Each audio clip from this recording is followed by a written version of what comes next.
नमस्कार मित्रों, स्वागत है आपका मेरे चैनल में। मैं आचार्य पंकज शास्त्री आपका अपने चैनल में तहे दिल से हार्दिक अभिनंदन करता हूं। उपस्थित हूं आनंद आदि योगों का शुभाशुभ फल को लेकर के।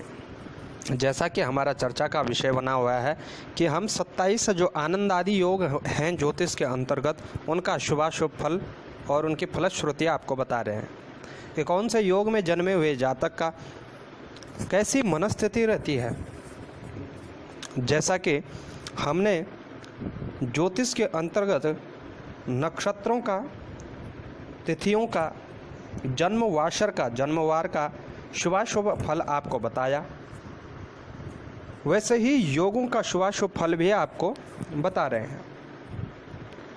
जैसे हमें जन्म तिथि और जन्मवार से जातक के स्वभाव की ओर हम अग्रसरित होते हैं, उसके बारे में हमें पता होता है कि इसका कैसा स्वभाव होगा। ठीक वैसे ही जैसे नक्षत्र हमें बताते हैं कि कार्य क्षेत्र क्या होगा।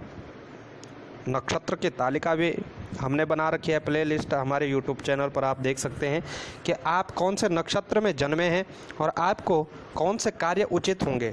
ठीक उसी प्रकार से आनंद आदि 27 योग होते हैं। यह योग हमारी मनस्थिति को दर्शाते हैं। जातक की मनस्थिति कितनी मजबूत होगी, वह कितनी कमज़ोर हो सकती है, जातक अपनी मनस्थिति को लेकर के कितना सक्षम होता है, वह कितना असक्षम हो जाता है, यह सब हम बताते हैं। अब इन 27 योगों में जो हमारे आज के 2 योग हैं वह हैं ऐन्द्र और वैधृति। अंतिम 2 योग हैं विषकुंभ इत्यादि से प्रारंभ हुए और वैधृति तक समाप्त हो जाते हैं। तो इनकी भी एक प्लेलिस्ट बनी हुई है, आप देख सकते हैं कि आपका कौन सा योग है। और यदि आपको नहीं पता कि कहाँ होता है योग, तो योग जन्म पत्रिका निर्माण जब होता है तो पंचांग में लिखा जाता है, नक्षत्र के सामने योग और करण भी लिखे जाते हैं। और यदि आपकी जन्म पत्रिका नहीं है तो आप हमें कमेंट के माध्यम से पूछ सकते हैं, हम आपको बताएंगे कि आपका कौन सा योग हो सकता है। तो आइए प्रारंभ करते हैं। और जो आज 2 योग हैं वह हैं ऐन्द्र योग और वैधृति योग। दोनों योगों के स्वामी हैं। ऐन्द्र योग के स्वामी पितृदेव हैं, जबकि वैधृति के स्वामी हैं दिति। दोनों ही नकारात्मकता को दर्शाते हैं।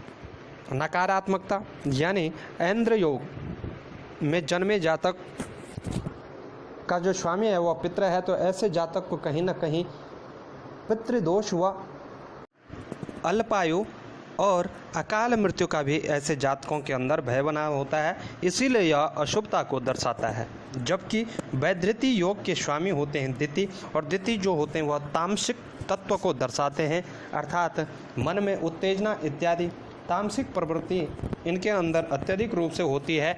तो कहीं न कहीं यह भी एक नकारात्मक स्थिति होती है और इसलिए यह योग के स्वामी भी अशुभता को दर्शाते हैं। ऐन्द्र योग में जन्म लेने वाला जातक उच्च विचारशील होता है, उच्च प्रतिभावान होता है। इस जातक जो ऐन्द्र योग में जन्मे होते हैं, ऐसे जातकों में बचपन से ही कुछ न कुछ ऐसी प्रतिभा होती है, ऐसी कला होती है जो इनको गॉड गिफ्ट होती है, अर्थात भगवान की ओर से उपहार होता है। कुछ न कुछ ऐसी प्रतिभा इनमें अवश्य होती है। यह सबके मन को मोह लेते हैं। बड़े विद्वान भी होते हैं, अच्छी सोच वाले भी रहते हैं, सुखी होते हैं, लेकिन कहीं न कहीं अल्प आयु के ऐसे जातक शिकार होते हैं। और साथ ही साथ बचपन से जो कला समेटे लेते हैं, कहीं न कहीं वह एक स्थिति तक अंग विहीन भी होता है ऐसा जातक। इसलिए आपने कई जगह देखे होंगे कि किसी के हाथ नहीं है, किसी का पाँव नहीं है, किसी के कोई न कहीं से कोई अंग भंग है, लेकिन बहुत अच्छा प्रतिभावान देखा गया है। उनमें से अधिकतर जातक ऐन्द्र योग में जन्मे होते हैं। जातक अल्पायु भी होता है और यदि अपने जीवन में जी लिया, इसने पूरी जीवन जी लिया, तो यह जातक कहीं न कहीं एक नया इतिहास लिखने में सक्षम रहता है। जबकि वैधृति योग में जन्म लेने वाला जातक, जिनका जन्म वैधृति योग में होता है, ऐसा जातक कहीं न कहीं मानसिक रूप से पीड़ित रहता है। यह मन से निर्बल होता है सब कुछ कार्य करने की क्षमता होते हुए भी ऐसे जातक अपने मन से खुद को दूर कर देते हैं, अर्थात मन से सोचते हैं कि मेरे बस का यह कार्य नहीं है, और यही सोच इनके सभी कार्यों पर पानी फेर देती है, अर्थात सभी कार्यों को करने में बाधा उत्पन्न करती है। वैधृति योग में जन्म लेने वाला जातक उत्साही होता है, उत्साह प्रिय होता है, सभी प्रकार के कार्य करने वाला होता है, श्रद्धालु होता है, लोगों की भलाई करने पर भी इसका बहुत बड़ा महत्व वह बहुत ध्यान रखता है, लेकिन कहीं न कहीं वो ऐसी गड़बड़ कर देता है जिससे वह पुनः सबका अप्रिय हो जाता है। अर्थात आप ऐसा कह सकते हैं कि बहुत मेहनत से हम किसी प्रकार का भोग तैयार करते हैं, भोजन तैयार करते हैं, और यदि कहीं न कहीं उसमें नमक तेज हो जाए तो वह भोजन का सारा स्वाद खत्म हो जाता है, सारी मेहनत खत्म हो जाती है। इसी प्रकार की स्थिति वैधृति योग में जन्मे जातकों की है। तो प्रिय मित्रों, यह ऐंद्र और वैधृति योग का शुभाशुभ फल था। आपका योग कौन सा है आप यह देख सकते हैं और अपने योग का शुभाशुभ फल जान सकते हैं। इसीलिए हम यह प्रोग्राम स्पेशली विशेष रूप से यूट्यूब पर लेकर के आए हैं। शायद ही आपको यूट्यूब के क्षेत्र में ऐसा कोई प्रोग्राम मिलेगा।